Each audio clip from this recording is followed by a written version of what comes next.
നമ്മുടെ നാട്ടിൽ നല്ല വെളിച്ചെണ്ണ ഉപയോഗിച്ച് വെളിച്ചെണ്ണയും നല്ലെണ്ണയും ഉപയോഗിച്ച് ഭക്ഷണം കഴിക്കുകയാണ് കേരളത്തിലെ പ്രകൃതിദത്തമായ നമ്മുടെ അനുഭവം. പക്ഷേ നമ്മളിപ്പോൾ കഴിക്കുന്നത് എന്താണ്? ഒലിവ് ഓയിലും സൺഫ്ലവർ ഓയിലും ഒക്കെയാണ് കഴിക്കുന്നത്.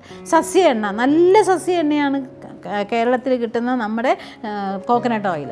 ഇത് ഉപയോഗിച്ചാൽ മതി, ഒരുവിധ കൊളസ്ട്രോളും ഉണ്ടാവില്ല. പക്ഷേ എണ്ണകളെന്ന് പറയുമ്പോൾ അതിനൊരു പരിമിതിയുണ്ട്. ആ പരിമിതിയിൽ എണ്ണ ഉപയോഗിച്ച് നമ്മൾ ഭക്ഷണം കഴിക്കുന്നതുകൊണ്ട് നമുക്ക് ദോഷമില്ല. അപ്പം നമ്മുടെ കാലാവസ്ഥയ്ക്ക് പറ്റിയതും നമ്മുടെ രാജ്യത്തിന് പറ്റിയതും നമ്മുടെ ശരീരത്തിന് പറ്റിയതുമായ ആഹാര സാധനങ്ങൾ കഴിക്കാതെ, ഇപ്പോൾ ഗുജറാത്തുകാരൻ എല്ലാ നേരവും ഗോതമ്പ് കഴിക്കണം. അവിടെ തണുത്ത കാലാവസ്ഥ വരുമ്പോൾ അവന് ചൂടുള്ള ഭക്ഷണം ഗോതമ്പ് വേണം. ഇപ്പോൾ കേരളത്തിലുള്ളവൻ എല്ലാ നേരവും ഗോതമ്പ് കഴിക്കണമെന്ന് നമ്മൾ പറയില്ല. അല്ലെങ്കിൽ ഒരു നേരം ഗോതമ്പ് കഴിക്കുക, ഒരു നേരം അരി കഴിക്കുക, ഒരു നേരം മില്ലറ്റ് റൈസ് കഴിക്കുക. അപ്പോൾ മില്ലറ്റ് റൈസ് എന്നൊക്കെ പറയുമ്പോൾ അതിനകത്ത് കാർബോഹൈഡ്രേറ്റ്സ് ഇല്ല.